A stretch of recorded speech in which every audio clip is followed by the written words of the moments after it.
Hey guys, मेरा नाम है सैयद सोबान और आप देख रहे हैं जागरण जोश .com। और इस वीडियो में आज हम आपको बताने वाले हैं कुछ करंट अफेयर्स के क्वेश्चंस। क्या क्वेश्चंस बनाए जा सकते हैं, उनके सही जवाब क्या होंगे, उनके बारे में भी बात करेंगे। साथ साथ इस वीडियो के एंड में आपको एक सवाल देंगे जिसका जवाब आपको हमें कमेंट बॉक्स में लिखकर देना होगा। तो चलिए शुरू करते हैं पहले सवाल के साथ। तो पहला सवाल है कि आपको बताना है कि when is the world standards day is observed. तो ये किस दिन मनाया जाता है? सही जवाब है ऑप्शन बी, अक्टूबर 14। तो आपको बता दें कि वर्ल्ड स्टैंडर्ड्स डे जो है सेलिब्रेट किया जाता है 14 अक्टूबर को। ये इसलिए मनाया जाता है कि awareness about the significance of standardization in the global economy among regulators, consumers, and industries.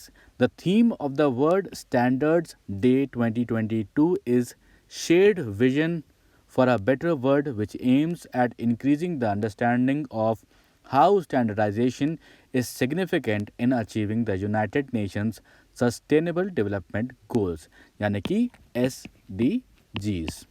बढ़ते हैं अगले सवाल पर।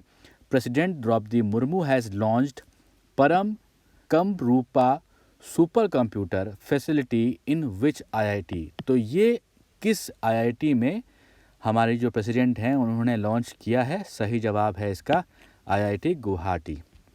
द्रौपदी मुर्मू जी ने इनॉग्रेट किया है Param Kamrupa supercomputer facility Indian Institute of Technology Guwahati में। The Param Kamrupa is one of its kind supercomputers in the north east region and is installed under the National Supercomputing Mission. अगले सवाल पर बढ़ते हैं। Who has been elected as the new president of Iraq? सही जवाब है Abdul Latif Rashid. तो आपको बता दें कि Iraqi parliament has elected Kurdish political Abdul Latif Rashid as country's new president, ending Iraq's political deadlock. The newly elected president of the country has replaced the fellow Iraqi Kurd Barham Saleh as the head of the state after the two-round vote in the parliament.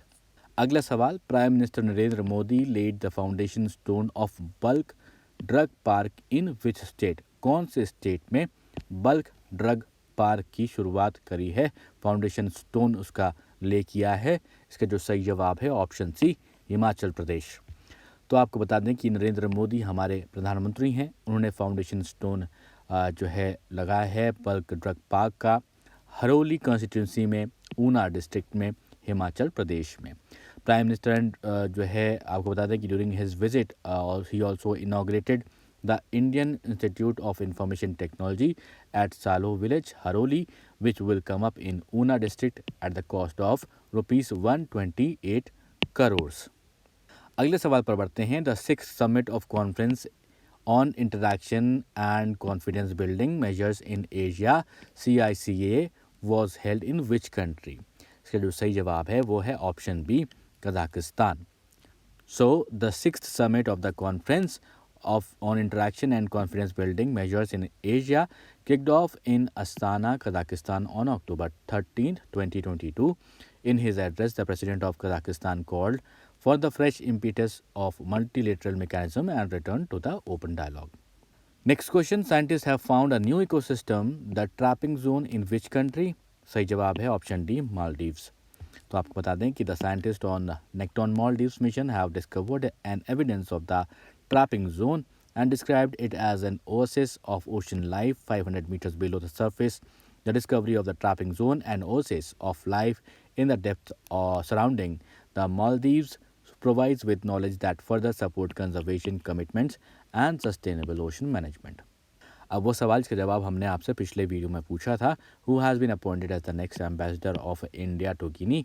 सही जवाब है अवतार सिंह। आप में से बहुत सारे दोस्तों ने सही जवाब दिया था। बीच में कुछ छुट्टियां थीं, इस वजह से आप तक वीडियो नहीं पहुंच पा रहा था। अब एक सवाल आपके लिए जिसके जवाब आपको कमेंट बॉक्स में लिख के हमें बताना होगा। India has defeated which country to win bronze in the ongoing ISSF world championship in 2022? Option है इजिप्ट, जर्मनी, चाइना या इंडोनेशिया। जवाब कमेंट बॉक्स में लिख के बताइए। वीडियो अच्छा लगा तो वीडियो को लाइक करें, वीडियो को शेयर करें अपने दोस्तों के साथ। और अभी तक आपने हमारे चैनल को सब्सक्राइब नहीं किया है तो ज़रूर सब्सक्राइब करिए और देखते रहिए जागरण जोश .com।